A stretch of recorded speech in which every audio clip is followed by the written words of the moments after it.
ಬಸವಣ್ಣನೇ ತಂದೆ, ಬಸವಣ್ಣನೇ ಪರಮ ದೈವವನಿಗೆ, ವಸುದೀಶ ಕಪಿಲ ಸಿದ್ಧ ಮಲ್ಲಿಕಾರ್ಜುನ ನಿಮ್ಮ ಹೆಸರಿಟ್ಟ ಗುರು ಬಸವಣ್ಣನೆಯ. ಪರಮಗುರು ಪರಮಾರಾಧ್ಯರಣ ಬಸವಾದಿ ಪ್ರಮಥರನ್ನು ಸ್ಮರಣೆ ಮಾಡ್ತಾ, ಸಮಸ್ತ ಶರಣ ತಂದೆ ತಾಯಿಗಳೇ ತಮ್ಮೆಲ್ಲರಿಗೂ ಶರಣು ಶರಣಾರ್ಥಿಗಳು. ಬಸವಾದಿ ಶಿವಶರಣರ ಪ್ರಯತ್ನ ಎಂಥ ಅದ್ಭುತವಾದಂಥದ್ದು. ಅವ್ರು ಹೇಳ್ತಾರೆ, ಯಾವ ರೀತಿಯೊಳಗೆ ಇಂಥ ಒಂದು ಜಾತಿ ವ್ಯವಸ್ಥೆಯನ್ನು ತೆಗೆದು ಹಾಕು ಹಿನ್ನೆಲೆಯೊಳಗೆ ಹೇಳ್ತಾರೆ. ಇನ್ನೇನೇನೋ ಹೇಳ್ಬೋದಾಗಿತ್ತು. ಮುಂದಿನ ಈ ಕೆಲವು ಮಂದಿ ಹೇಳ್ತಾರೆ ನೋಡ್ರಿ, ಮುಂದಿನ ಜನ್ಮ ಅನ್ನೋದಿದ್ರೆ ನನಗೆ ಇಂಥದ್ದು ಅಕ್ಕಿನಿ, ನಾ ಮುಂದಿನ ಜನ್ಮದಾಗ ಅದು ಅಕ್ಕಿನಿ. ಹಿಂಗೆ ಹೇಳಿಲ್ಲ ಬಸವಣ್ಣವರು. ಮುಂದಿನ ಜನ್ಮದ ಸುದ್ದಿನ ಬಿಟ್ಟರು. ಮುಂದಿನ ಜನ್ಮದೊಳಗೆ ಏನು ಹಾಕಿವೋ ಏನಿಲ್ಲೋ, ಮುಂದಿನ ಜನ್ಮದ ಹುಟ್ಟು ಇದೇನು ಕಲ್ಪನೆಗಳನ್ನು ತೆಗೆದು ಹಾಕಿ ಹೇಳ್ತಾರೆ, ಮುಂದಿನ ಜನ್ಮದ ತನಕ ಕಾಯೋದು ಬೇಡ.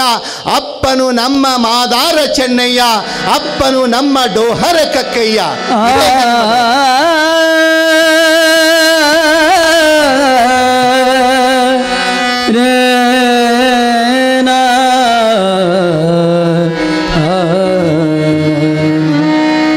ಅಪ್ಪನು ನಮ್ಮ ಮಾದಾರ ಚೆನ್ನಯ್ಯ, ಬಪ್ಪನು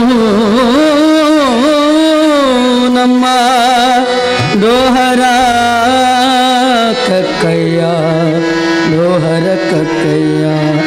ಅಪ್ಪನು ನಮ್ಮ ಮಾದಾರ ಚೆನ್ನಯ್ಯ, ಅಪ್ಪನು ನಮ್ಮ ಮಾದಾರ ಚೆನ್ನಯ್ಯ, ಬಪ್ಪನು ನಮ್ಮ ಡೋಹರ ಕಕ್ಕಯ್ಯ, ಬಪ್ಪನು ನಮ್ಮ ಡೋಹರ ಕಕ್ಕಯ್ಯ. ಅಪ್ಪನು ನಮ್ಮ ಮಾದಾರ ಚೆನ್ನಯ್ಯ, ಅಪ್ಪನು ನಮ್ಮ ಮಾದಾರ ಚೆನ್ನಯ್ಯ.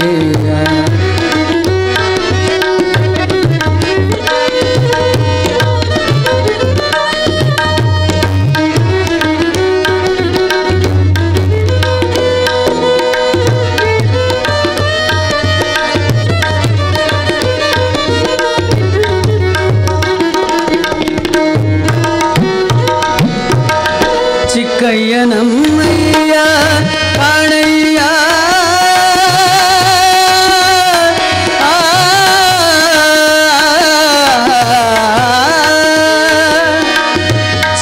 ಚಿಕ್ಕಯ್ಯನಮ್ಮಯ್ಯ ಕಾಣಯ್ಯ. ಅಣ್ಣನು ನಮ್ಮ, ಅಣ್ಣನು ನಮ್ಮ, ಅಣ್ಣನು ನಮ್ಮ ಕಿನ್ನರಿ ಬ್ರಹ್ಮಯ್ಯ, ಅಣ್ಣನು ನಮ್ಮ ಕಿನ್ನರಿ ಬ್ರಹ್ಮಯ್ಯ. ಎನ್ನನೆ ಕ್ಯಾರೀರಿ ಕೂಡಲ ಸಂಗಯ್ಯ, ಕೂಡಲ ಸಂಗಯ್ಯ, ಕೂಡಲ ಸಂಗಯ್ಯ, ಕೂಡಲ ಸಂಗಯ್ಯ, ಕೂಡಲ ಸಂಗಯ್ಯ, ಕೂಡಲ ಸಂಗಯ್ಯ. ಅಪ್ಪನು ನಮ್ಮ ಮಾದಾರ ಚೆನ್ನಯ್ಯ, ಅಪ್ಪನು ನಮ್ಮ ಮಾದಾರ ಚೆನ್ನಯ್ಯ.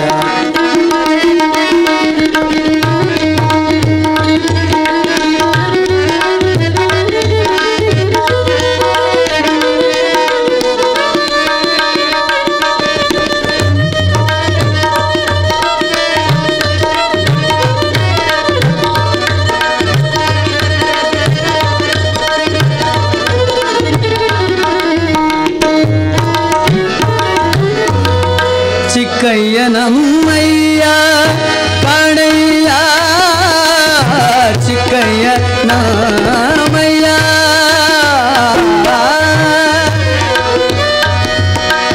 ಚಿಕ್ಕಯ್ಯನಮ್ಮಯ್ಯ ಕಾಣಯ್ಯ.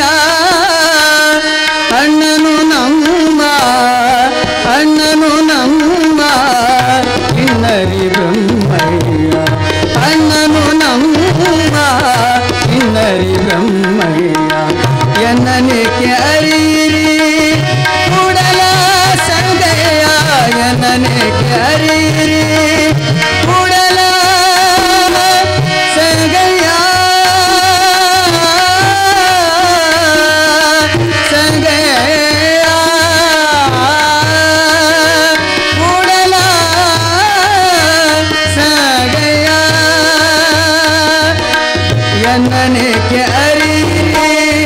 ಎನ್ನನೇಕೆ ಹರೀರಿ ಎನ್ನನೇಕೆ ಹರೀರಿ ಕೂಡಲ ಸಂಗಯ್ಯ ಎನ್ನನೇಕೆ ಹರೀರಿ ಕೂಡಲ ಸಂಗಯ್ಯ ಕೂಡಲ ಸಂಗಯ್ಯ ಅಪ್ಪನೂ ನಮ್ಮ ಮಾದರ ಚೆನ್ನಯ್ಯ ಅಪ್ಪನೂ ನಮ್ಮ ಅಪ್ಪನೂ ನಮ್ಮ ಅಪ್ಪನೂ ನಮ್ಮ ಮಾದರ ಚೆನ್ನಯ್ಯ.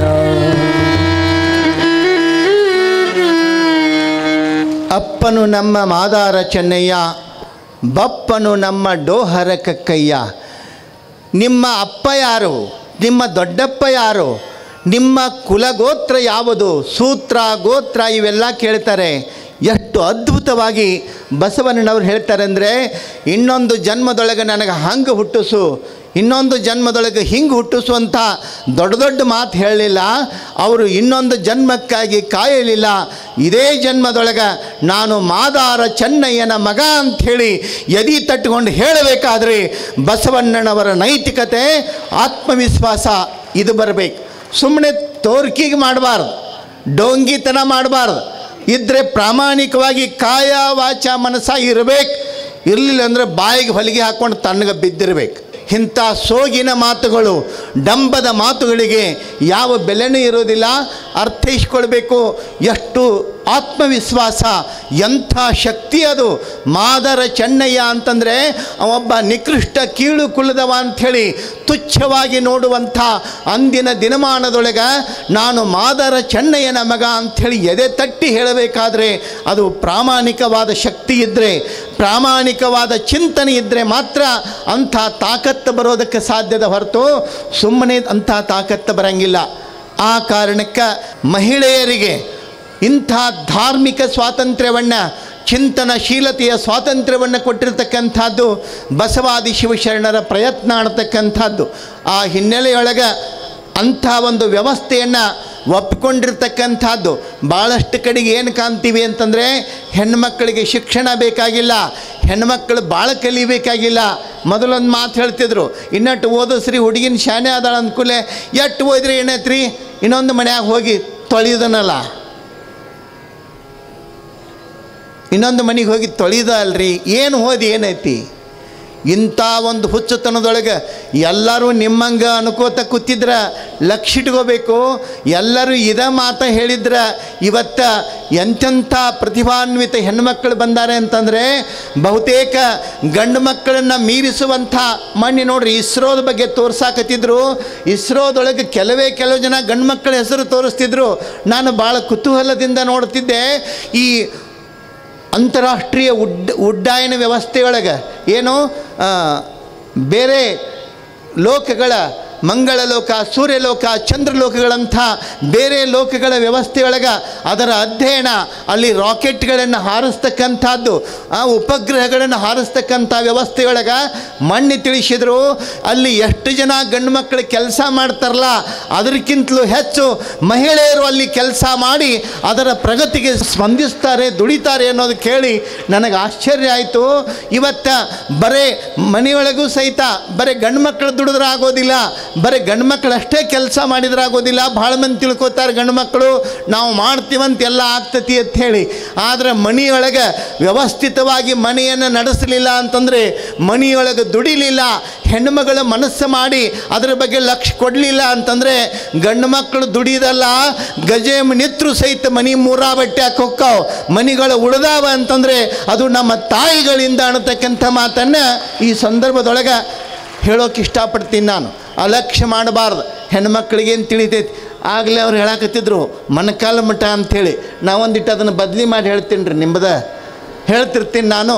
ಹೆಣ್ಮಕ್ಳ ಬುದ್ಧಿ ಮೊಣಕಾಲ ಮಠ, ಹೆಣ್ಮಕ್ಳ ಬುದ್ಧಿ ಮೊಣಕಾಲ ಮಠ ಅನ್ನೋದರೆ ಒಂದು ಕನ್ಫರ್ಮ್ ಅದ, ಅಲ್ಲಿ ತಕ ಅನ್ನೋದರೆ ಒಂದು ಕನ್ಫರ್ಮ್ ಅದ ರೀ. ಇವ್ರದ್ದು ಏನು ಸುದ್ದಿನೇ ಇಲ್ಲ ಅದ, ಇನ್ನೂ ಅದ್ರದ್ದು ನ್ಯೂಸ ಹೊರಬಿದ್ದಿಲ್ಲ, ಎಂದು ಬೀಳ್ತದ ನೋಡ್ಬೇಕಷ್ಟೇ ಅದ, ಹೌದಿಲ್ರಿ? ಆ ಕಾರಣಕ್ಕೆ ಅಲಕ್ಷ್ಯ ಮಾಡಿ ಅಸಹ್ಯ ರೀತಿಯೊಳಗೆ ಮಾತಾಡ್ತಕ್ಕಂಥದ್ದು ಎಂದಿಗೂ ಆಗಬಾರ್ದು. ಬಹುಶಃ ಅರ್ಥ ಮಾಡಿಕೊಳ್ಬೇಕು ಸಮಾಜ. ಇಲ್ಲಿ ಹೆಣ್ಣು ಗಂಡು ಸಮಾನವಾದಂಥ ವ್ಯವಸ್ಥೆಯೊಳಗೆ ದೇಶದೊಳಗೆ ದುಡಿತಿರ್ತಾರೆ. ಎಲ್ಲರೂ ದುಡಿತಾರೆ ಅನ್ನೋ ಕಾರಣಕ್ಕೆ ದೇಶದ ಆರ್ಥಿಕ ವ್ಯವಸ್ಥೆ ಸರಿಯಾಗಿರ್ತದೆ. ಇವತ್ತು ಗಂಡು ಮಕ್ಕಳು ಅಷ್ಟೇ ದುಡಿದು ಆರ್ಥಿಕ ವ್ಯವಸ್ಥೆಯನ್ನು ಸರಿಪಡಿಸ್ತೀವಿ ಅಂತಂದ್ರೆ ಯಾರು ಮಾಡ್ತಾರೆ? ಮಾಡಲಿ, ಹೇಳೋಣ. ನಾ ಹೇಳಿ ನೋಡೋಣ. ನಂದು ಓಪನ್ ಚಾಲೆಂಜ್ ಅದ. ಬರೀ ಗಂಡು ಮಕ್ಕಳ ದುಡಿದ್ರೆ ಆಕ್ಕತಿ, ಬರೀ ಹೆಣ್ಮಕ್ಳ ದುಡಿದ್ರೆ ಆಕ್ಕತಿ ಅನ್ನತಕ್ಕಂಥದ್ದು ಸುಳ್ಳು. ಯಾರು ಹೆಣ್ಣು ಗಂಡು ಅನ್ನತಕ್ಕಂಥ ಭೇದಿಲ್ಲ. ಹಂಗೆ ನೋಡಿದ್ರೆ ಪರೀಕ್ಷೆಯೊಳಗೆ ಓದೋದ್ರೊಳಗೆ ಏಕಾಗ್ರತೆಯೊಳಗೆ ಗಂಡು ಮಕ್ಕಳಿಗಿಂತಲೂ ಹೆಣ್ಮಕ್ಳು ಭಾಳ ನಿಷ್ಠೆಯಿಂದ ಮನಸ್ಸನ್ನು ಕೇಂದ್ರೀಕರಿಸಿ ಓದ್ತಾರೆ ಅನ್ನತಕ್ಕಂಥದ್ದು ಅಧ್ಯಯನಗಳಿಂದ ತಿಳಿದು ಬಂದಿರತಕ್ಕಂಥದ್ದು. ನಾನೇನು ಇದನ್ನು ಸುಮ್ಮನೆ ಹೇಳಬೇಕು ಸಂದರ್ಭ ಅಂತ ಹೇಳಕತ್ತಿಲ್ಲ, ಅಧ್ಯಯನಗಳಿಂದ ತಿಳಿದು ಬಂದಿರತಕ್ಕಂಥದ್ದು. ಬಹುತೇಕ ನಮ್ಮ ಪರೀಕ್ಷೆ ಫಲಿತಾಂಶಗಳೊಳಗೆ ನೆನಪಿಟ್ಕೋಬೇಕು. ಇನ್ನೊಂದು ಮಾತು ನಮ್ಮ ಕಡೆಗೆ ಭಾಳ ಕೀಳರಿಮೆ ಒಂದಿಷ್ಟು ಕಂಡು ಬರ್ತದೆ. ಏನೋ ಆ ಕಡೆ ಏನೋ ಹಳೆ ಮೈಸೂರು ಕಡೆಗೆ ಭಾಳ ಶಾಣ್ಯರು ಪ್ರತಿಭಾವಂತರು ಎಲ್ಲರೂ ಅಲ್ರಿ, ನಮ್ಮ ಕಡೆ ಭಾಳ ಕಡಿಮೆ ಅಂಥೇಳಿ ನಾವು ಎಲ್ಲೆಲ್ಲೋ ಮಕ್ಕಳನ್ನು ಓದಾಕಿಟ್ಟು ಓದಿಸಿ ಹಿಂಗೆ ಶಾಣ್ಯರಾಕರತ್ ಭಾಳ ಮಂದಿ ಇದನ್ನು ಮಾಡ್ತಿರ್ತಾರೆ. ಆದರೆ ನೆನಪಿಟ್ಕೋಬೇಕು, ಡಾಕ್ಟರ್ ಶಿವಬಸವ ಮಹಾಸ್ವಾಮಿಗಳವರ ಪುಣ್ಯ, ನಾಗನೂರು ಸಿದ್ದರಾಮ ಮಹಾಸ್ವಾಮಿಗಳವರ ಪುಣ್ಯ ನೋಡ್ರಿ. ಧಾರವಾಡದೊಳಗೆ, ಬೆಂಗಳೂರಿನೊಳಗೆ, ದೆಹಲಿಯೊಳಗೆ IAS KS ಓದುವಂಥವ್ರಿಗೆ ಅನುಕೂಲ ಕಲ್ಪಿಸಿಕೊಟ್ಟದ್ದಕ್ಕೆ ಈಗ ಹೋದ ವರ್ಷ ಅಂತ ಕಾಣಿಸ್ತದೆ. ಧಾರವಾಡದೊಳಗೆ ಓದಿರ್ತಕ್ಕಂಥ ಅಲ್ಲಿ KS ಪಾಸ್ ಆಗಿರ್ತಕ್ಕಂಥವ್ರೊಳಗೆ 20 ಜನ ವಿದ್ಯಾರ್ಥಿಗಳು KSನೊಳಗೆ ಅಧಿಕಾರಿಗಳಾಗಿ ಹೊರಗೆ ಬಂದ್ರಲ್ಲ. ಹಂಗೆ ನೋಡಿದ್ರೆ ಉತ್ತರ ಕರ್ನಾಟಕದ್ದು ಏನು ಕಡಿಮೆ ಇಲ್ರಿ. ಒಂದೀಟು ಗೊಬ್ಬರ ನೀರ ಬಿದ್ದರೆ ಸಾಕು, ಇವೆಟ್ಟು ಕಲ್ಲಾಗ ಸಹಿತ ದೊಡ್ಡ ಮರ ಆಗಿ ಬೆಳೆಯುವಷ್ಟು ತಾಕತ್ತು ಇಲ್ಲಿನ ಮಣ್ಣಿಗೆ, ಇಲ್ಲಿನ ಜನಗಳಿಗೆ ಐತಿ ಅನ್ನೋದನ್ನು ಅರ್ಥ ಮಾಡ್ಕೊಳ್ಬೇಕು. ಆ ಕಾರಣಕ್ಕೆ ಸಾಕಷ್ಟು ಪ್ರತಿಭೆಗಳಿರ್ತಾವೆ. ಪ್ರತಿಭೆಗಳನ್ನು ಗುರುತಿಸಿ ಮಕ್ಕಳನ್ನು ಓದಿಸುವಂಥ ಕೆಲಸ ಮಾಡಿರಿ. ನನ್ನ ಹತ್ತಕ್ಕೆ ಒಬ್ಬರು ಒಂದು ತೊಗೊಂಡು ಬಂದಿದ್ದರು ಕೇಸ್, ಮನೆಯಾಗಿನ ಜಗಳ. ಏನು, ಆ ಹುಡುಗ ಓದಾಕವಲ್ಲ, ಅದನ್ನು ಓದಿಸಾಕಿ ಇವ್ರು ಕುಣ್ಯಾಕತ್ತಾರ. ಆ ಹುಡುಗಿ ಇಟ್ಟು ಶಾಣೆ ಐತಿ. ಅದು ನೀವು ಏನೂ ಭಾಳ ಖರ್ಚು ಮಾಡಬೇಡ್ರಿ, ಸ್ವಲ್ಪ ಕುಲ್ ಮಾಡಿಕೊಡ್ರಿ, ನಾವು ಓದ್ತೀನಿ, ಅದು ಬಡ್ಕೊಳಕತ್ತೈತಿ. ನೀವು ಸುಮ್ಕೊಂಡ್ರೆ ಅದನ್ನು ಹಿಂಗೆ ಸುಮ್ಕೊಂಡ್ರೆ ಸಾಕತ್ತಿದ್ರು. ಇಲ್ರಿ, ಇದು ಹುಡುಗ ಓದ್ತತಿ ಖರೆ, ಇದನ್ನು ಓದಿಸಿ ಏನು ಮಾಡೋದತ್ರಿ, ಇದನ್ನು ಓದಿಸ್ಬೇಕು ಅಂತ ಹೇಳಿ ನಾವು ಗುದ್ದಾಡಕತ್ತೀವಿ. ಅವನೊಂದಿಟ್ಟು ಮಾತಾಡಿಸಿ ನೋಡಿ, ನಾ ಹುಡುಗನ ನೋಡಿದೆ. ಹೆಂಗೆ ರೀ, ಓದಿಸ್ರೆ ಓದ್ತಾನೇನ್ರಿ? ಅವ್ನು ಓದಿಸ್ರೆ ಓದ್ತಾನೋ ಬಿಡ್ತಾನೋ ಇಲ್ಲ ಗೊತ್ತಿಲ್ಲ. ಅವನಿಗೆ ಮುಂದೆ ಕೂತು ನೀವು ಓದಿಸ್ಬೇಕಾಕತಿ ಅಂತ ಹೇಳಿ ನಾನು ಓದಿಸೋದು ಬಿಟ್ಟು ನೀವು ಊದೋದು ಮಾಡಬೇಕಾಕತಿ, ಆಗೋದಿಲ್ಲ. ಅದು ಹೆಣ್ಣಿರಲಿ ಗಂಡಿರಲಿ, ಹೆಣ್ಣು ಓದಿದ್ರು ನಿಮ್ಮ ಮಗಳೇ, ಗಂಡು ಓದಿದ್ರು ನಿಮ್ಮ ಮಗಳೇ. ನಿಮ್ಮ ಮನೆಗೆ ಕೀರ್ತಿ, ನಿಮ್ಮ ಊರಿಗೆ ಕೀರ್ತಿ ಅಂತಕ್ಕಂಥ ಹಿನ್ನೆಲೆಯೊಳಗೆ ಓದಿಸೋದು ಕೆಲಸ ಮಾಡಿರಿ. ಭಾಳ ಮಂದಿ ಅಂತಾರೆ, ಏನ್ರಿ ಇಲ್ಲಿ ಓದಿಸ್ರಾಕಿ ಆ ಮನೆಗೆ ಹೊಕ್ಕಾಳ, ಯಾವ ಮನೆಗೆ ಹೊಕ್ಕಾಳ. ಇವತ್ತು ಮಕ್ಕಳು, ಹೆಣ್ಣುಮಕ್ಕಳು ಪ್ರತಿಭಾವಂತರಾಗಿ ಬಂದರು ಅಂತಂದ್ರೆ, ಒಂದು ಜಿಲ್ಲೆಯ ಜಿಲ್ಲಾಧಿಕಾರಿಯಾಗಿ ಬಂದ್ರಂದ್ರೆ ಆ ಜಿಲ್ಲೆಯೊಳಗೆ ನಿಮ್ಮದು ಒಂದು ಮನೆ ಇರ್ತತಿ ಅನ್ನೋದನ್ನು ಮರಿಬೇಡ್ರಿ. ಅಂಥ ಒಂದು ಅವಕಾಶಗಳು ನಿಮ್ಮ ಮಕ್ಕಳಿಗೆ ಸಿಕ್ಕಾಗ ಅದನ್ನು ಕಳೆಯುವಂಥ, ಹೆಣ್ಣು ಗಂಡು ಭೇದ ಮಾಡಿ ಕಳೆಯುವಂಥ ವ್ಯವಸ್ಥೆ ನಮ್ಮ ಜನಗಳ ನಡುವೆ ಬರಬಾರ್ದು ಅನ್ನತಕ್ಕಂಥದ್ದನ್ನು ನಾವು ಅರ್ಥ ಮಾಡ್ಕೋಬೇಕು.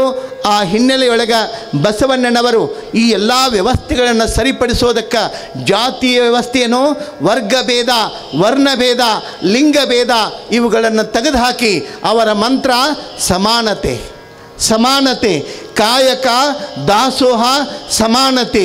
ಇವು 3 ಸೂತ್ರಗಳ ನೆನಪಿಟ್ಕೊಳ್ರಿ. ಕಾಯಕ ಒಂದು, ದಾಸೋಹ ಒಂದು, ಸಮಾನತೆ ಒಂದು. ಈ ಕಾಯಕ, ದಾಸೋಹ, ಸಮಾನತೆ ನಮ್ಮ ಜನಗಳಲ್ಲಿ ಬಂತು ಅಂತಂದರೆ ಭಾಳ ಮಂದಿ ಅಂತಾರೆ, ನಮ್ಮ ರಾಜ್ಯ ಬಡ ರಾಜ್ಯ, ನಮ್ಮ ಭಾರತ ದೇಶ ಬಡ ರಾಷ್ಟ್ರ ಅಂತ ಇಕ್ಕೊಂಡು ಹೇಳಿ. ಹೌದಿಲ್ರಿ, ನಮ್ಮದು ಬಡ ರಾಷ್ಟ್ರ ಅಂತ ಗುರುತಿಸ್ತಾರೆ. ಇವತ್ತು ಅಮೇರಿಕಾ ಡಾಲರ್ಗೆ ಭಾಳ ಕಿಮ್ಮತ್ತದ. ಹೌದಿಲ್ರಿ, ಕೆಲವು ಮಂದಿ ಹೇಳ್ತಿರ್ತಾರೆ ನೋಡ್ಬೇಕು, ಇರ್ರಿ ಬರ್ರಿ ಅಂತಂದರೆ ಇಲ್ರಿ, ನಮ್ಮ ಮಕ್ಕಳು, ಸಸಿ, ಮಗ ಎಲ್ಲ ಅಮೇರಿಕಾದ. ಅವ್ರು ಹೇಳೋಣ ಅಮೇರಿಕಾದಾಗ ಅಂದ್ರೆ ಹೇಳೋದು ಅನ್ನೋದ್ರಾಗನ ಮಜಾ ಅಂತ. ಅಮೇರಿಕಾದಾಗ ಅನ ಕೇಳಂಗಿಲ್ಲ, ನಮಗೆ ಅಮೇರಿಕಾ ಆಗಿರ್ತೈತೆ. ಅದು ಅಮೇರಿಕಾದಾಗ ಅದ ರೀ, ನಾವು ಅಲ್ಲೇ ಹೊಕ್ಕೀವ್ರಿ.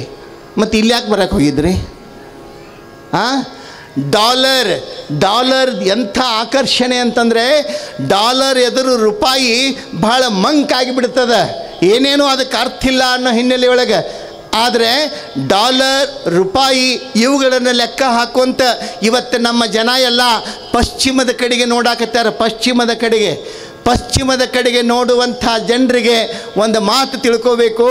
ಪಶ್ಚಿಮದ ಕಡೆಗೆ ನೋಡಿದರೆ, ಪಶ್ಚಿಮದ ಹಾಗೆ ನಾವು ಬೆಳೆದ್ರೆ ನಾವು ಭಾಳಷ್ಟು ದುಡ್ಡು ಗಳಿಸ್ತೀವೇನೋ, ನಮ್ಮ ರಾಷ್ಟ್ರ ಶ್ರೀಮಂತ ರಾಷ್ಟ್ರ ಆಕತೇನೋ ಅಂತ ತಿಳ್ಕೊಂಡಾರ. ನಮ್ಮ ರಾಷ್ಟ್ರ ಶ್ರೀಮಂತ ಆಗೋದು ಪಶ್ಚಿಮ ಕಡೆಗೆ ನೋಡಿದರೆ ಆಗೋದಿಲ್ಲ, ಪಾಶ್ಚಿಮಾತ್ಯ ದೇಶಗಳಿಗೆ ಹೋಗಿ ದುಡಿದ್ರೆ ನಮ್ಮ ರಾಷ್ಟ್ರ ಶ್ರೀಮಂತ ಆಗೋದಿಲ್ಲ.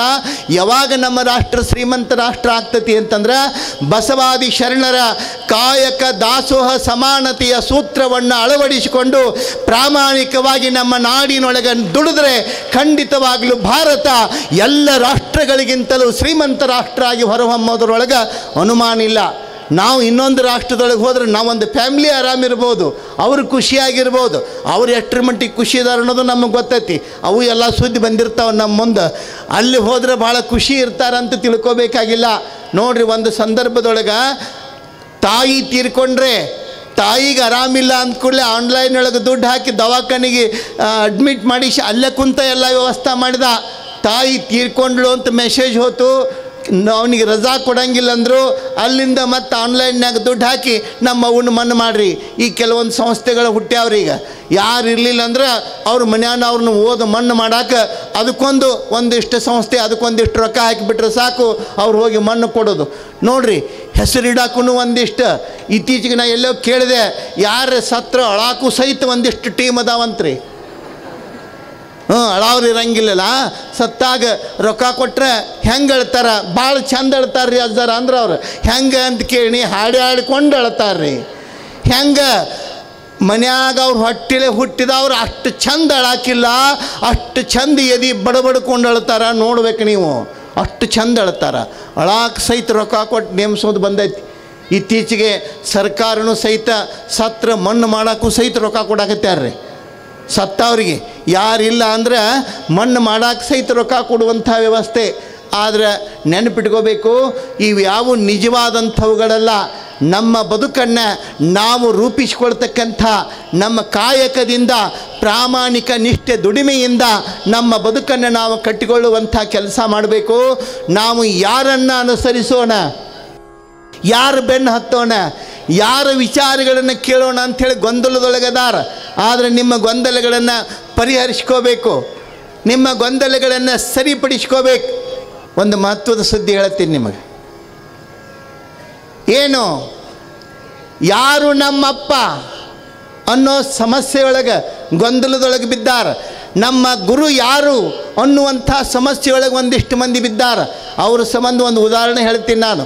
ಒಂದು ಸಲ ಅಕ್ಬರ್ ಬೀರ್ಬಲ್ ಆಸ್ಥಾನದೊಳಗೆ ಒಂದು ಚರ್ಚೆ ವಿಚಾರಕ್ಕೆ ಬರ್ತದೆ. ಏನದು ವಿಚಾರ?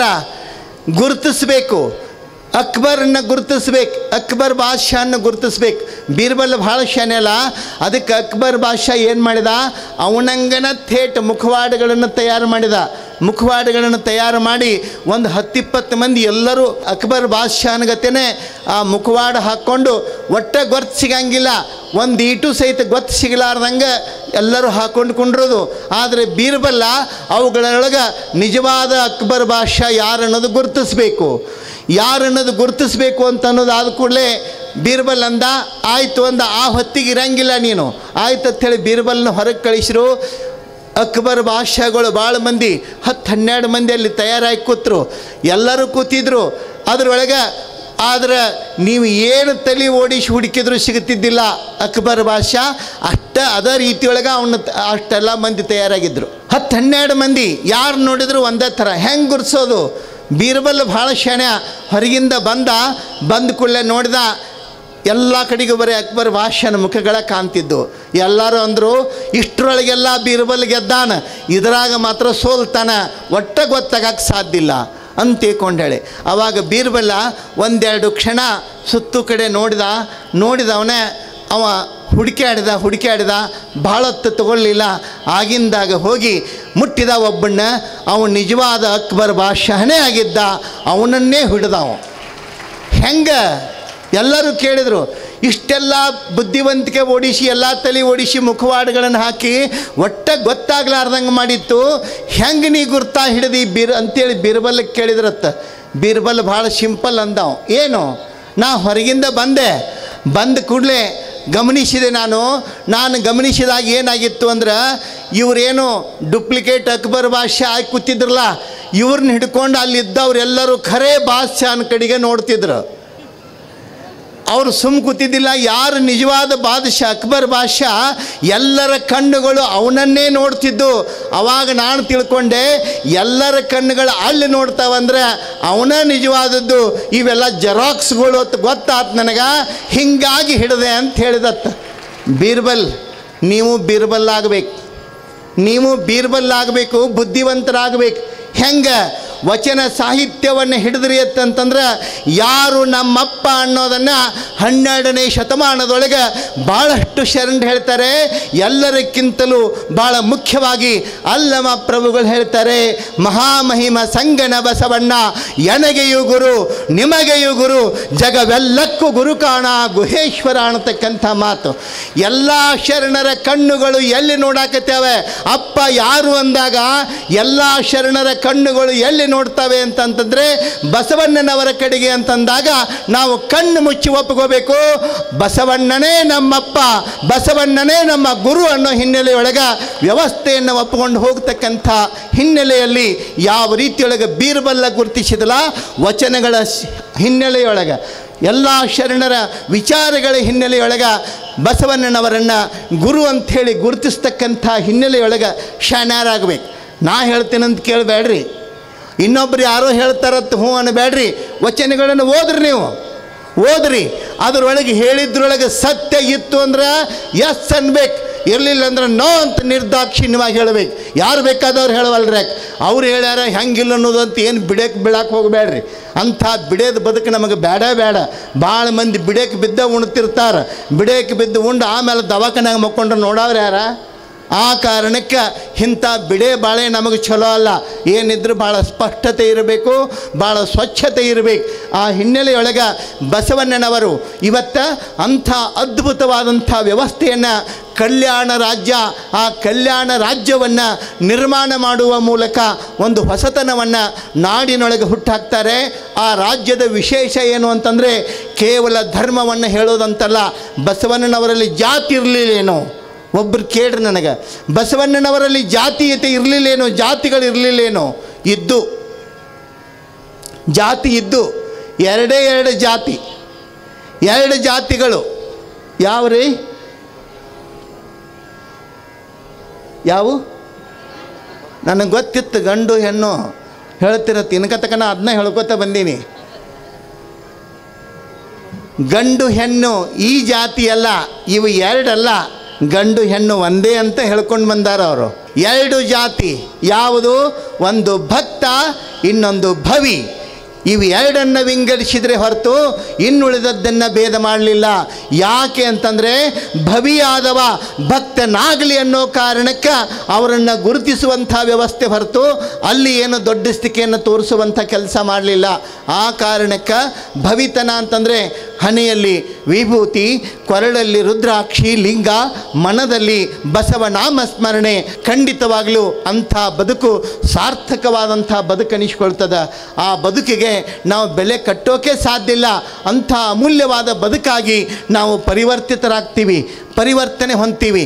ಆದರೆ ಭಾಳಷ್ಟು ಜನ, ನಾನು ಇತ್ತೀಚೆಗೆ ಒಂದು ವ್ಯವಸ್ಥೆ ನೋಡಾಕತ್ತೇನೆ ರೀ.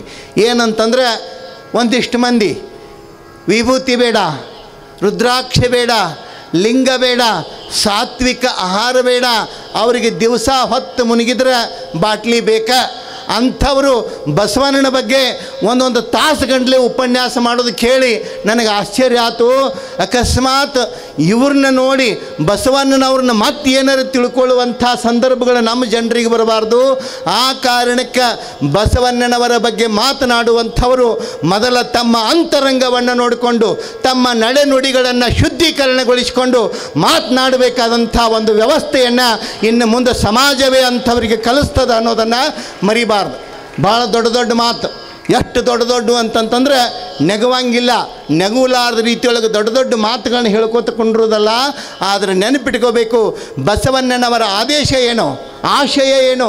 ಗಾಂಧೀಜಿ ಹೆಸರನ್ನು ಹೇಳೋದು, ಮತ್ತು ಗಾಂಧೀಜಿ ಯಾವುದು ಬ್ಯಾಡ್ ಅಂದ ಅದೆಲ್ಲವನ್ನು ಮಾಡೋದು. ಇದು ಗಾಂಧೀಜಿಯವರಿಗೆ ನಾವು ಕೊಡೋ ಗೌರವನ. ಹಾಗೆಯೇ ಬಸವಣ್ಣನವರ ಹೆಸರನ್ನು ಬಹಳ ದೊಡ್ಡದಾಗಿ ಹೇಳೋದು, ಆದರೆ ನಮ್ಮ ಆಚರಣೆಗಳು ಬಸವಣ್ಣನವರ ವಿಚಾರಕ್ಕೆ ವಿರುದ್ಧ ಆಗಿದ್ದು ಅಂತಂತಂದ್ರೆ ನಮ್ಮ ಮಾತಿಗೇನು ಕಿಮ್ಮತ್ತಿರುವುದಿಲ್ಲ. ಆ ಕಾರಣಕ್ಕೆ ನಡೆ ನುಡಿ ಒಂದಾದ ಬದುಕನ್ನು ಶರಣರು ಪ್ರೀತಿಸಿದ್ದು, ಶರಣರು ಹೇಳಿದ್ದು ನಡೆ ನುಡಿ ಒಂದಾದ ಬದುಕು.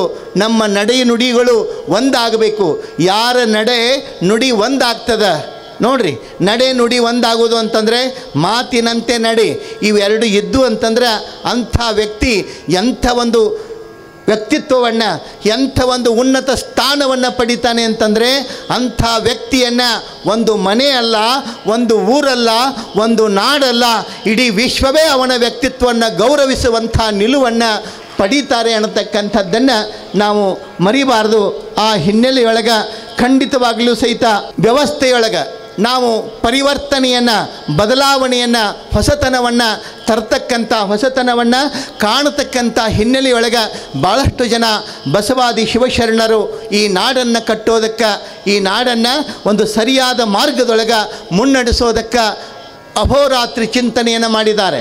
ಅಷ್ಟೇ ಅಲ್ಲ, ನೆನಪಿಟ್ಕೋಬೇಕು, ತತ್ವಕ್ಕಾಗಿ ಪ್ರಾಣವನ್ನೇ ಕೊಟ್ಟಿರ್ತಕ್ಕಂಥವರು. ಅವರು ಪ್ರಾಣ ಕೊಡುವಂಥ ಅವಶ್ಯಕತೆ ಇರಲಿಲ್ಲ. ಶರಣರು ಹೇಗೆ ಹೋರಾಟ ಮಾಡ್ತಾರೆ ಅಂದರೆ ತತ್ವಕ್ಕಾಗಿ ಹೋರಾಡ್ತಾರೆ. ಹೆಂಡತಿ ಮಕ್ಕಳಿಗಾಗಿ ಅಲ್ಲ, ತನ್ನವರಿಗಾಗಿ ಅಲ್ಲ, ತತ್ವಕ್ಕಾಗಿ, ಧರ್ಮಕ್ಕಾಗಿ, ಸತ್ಯಕ್ಕಾಗಿ, ನ್ಯಾಯಕ್ಕಾಗಿ. ನೋಡ್ರಿ, ಇವತ್ತು ಗಡಿಯೊಳಗೆ ಸೈನಿಕರು ನಮ್ಮ ನಾಡನ್ನು ಕಾಯ್ತಾರಿಲ್ರಿ. ಗಡಿಯೊಳಗೆ ತಮ್ಮ ಪ್ರಾಣವನ್ನು ಪಣಕ್ಕಿಟ್ಟು ಹಗಲು ರಾತ್ರಿ ಮಳೆ ಬಿಸಿಲು ಚಳಿ ಅನ್ನಲಾರದೆ ಅಲ್ಲಿ ನಿಂತ್ಕೊಂಡು ಕಾಯ್ತಾರೆ ಅಂತ ಹೇಳಿ ನೀವೆಲ್ಲ ಇಷ್ಟು ನೆಮ್ಮದಿಯಿಂದ ಇಲ್ಲಿ ಕೂಡ್ತೀವಿ, ಆರಾಮಾಗಿ ಮಾತಾಡ್ತೀವಿ, ಹೊಟ್ಟೆ ತುಂಬ ಉಣ್ತೀವಿ, ಕಣ್ ತುಂಬ ನಿದ್ದೆ ಮಾಡ್ತೀವಿ. ಅವರು ಗಡಿಯನ್ನು ಕಾಯಲಿಲ್ಲ ಅಂತಂದರೆ ನಾವು ಯಾರೂ ಇರೋದಿಲ್ಲ. ನಿಜವಾಗ್ಲೂ ಸಹಿತ ಎಂಥ ತ್ಯಾಗ ಅಂತಂದರೆ ಇಬ್ಬರ ತ್ಯಾಗ ಭಾಳ ದೊಡ್ಡದಿರ್ತದ. ಒಬ್ಬ ಸೈನಿಕ, ಇನ್ನೊಬ್ಬ ಸಂತ.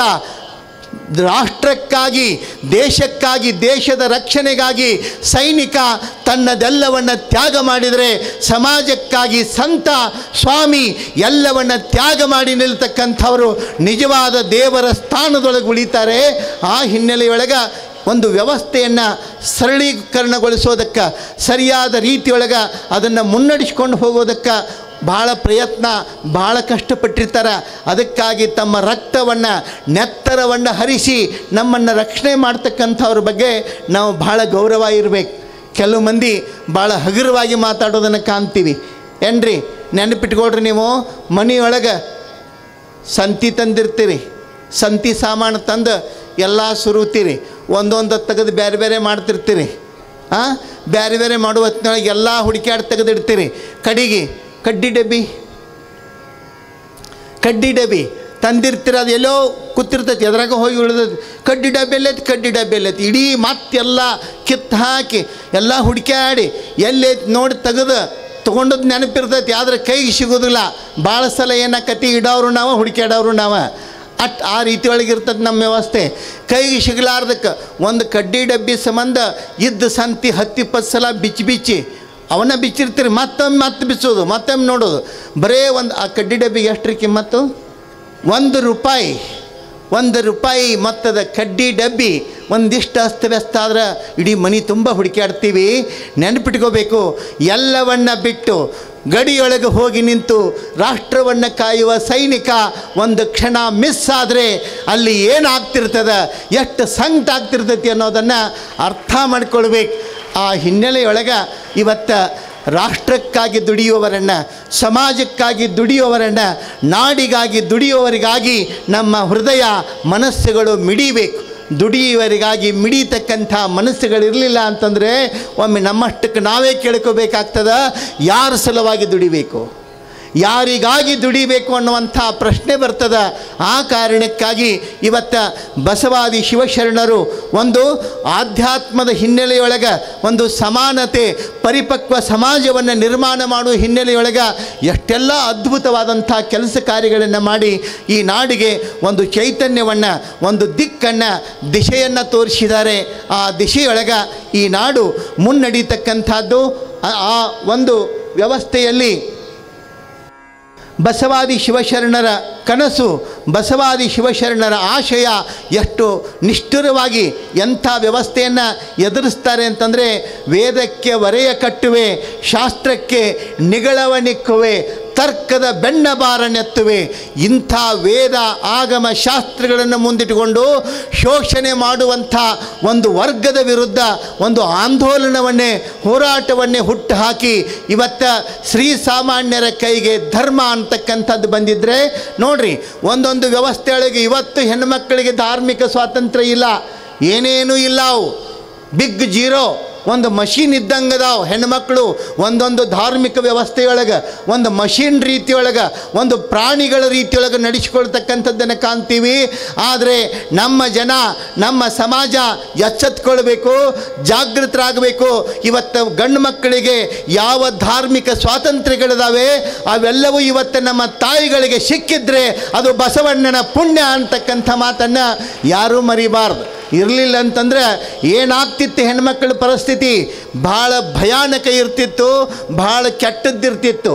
ಆ ಕಾರಣಕ್ಕೆ ಇವತ್ತು ಶರಣರ ಚರಿತ್ರೆಯೊಳಗೆ ಬರ್ತದೆ, ಗಂಡ ತಪ್ಪು ಮಾಡಿದರೆ ಗಂಡನಿಗೆ ಬುದ್ಧಿ ಹೇಳ್ತಾಳೆ, ಏಳಯ್ಯ ಎಣ್ಣಾಳ್ದನೆ ಕಾಯಕ ನಿಂದಿತ್ತು ಅಂತೀಕೊಂಡು ಹೇಳಿ ಎಚ್ಚರಿಸಿ, ಮತ್ತೆ ಶರಣರಿಗೆ ಸರಿಯಾದ ರೀತಿಯೊಳಗೆ ಕಾಯಕವನ್ನು ಮಾಡಬೇಕು ಅಂಥೇಳಿ ಗಂಡನಿಗೆ ಎಚ್ಚರಿಸಿ ಬುದ್ಧಿ ಹೇಳುವಷ್ಟು ಪ್ರಬುದ್ಧಳು ನಮ್ಮ ಮಹಿಳೆ, ನಮ್ಮ ಶರಣೆಯರು ಅಂತಂತಂದರೆ ಸಾಮಾನ್ಯವಾಗಿರ್ತಕ್ಕಂಥದ್ದಲ್ಲ.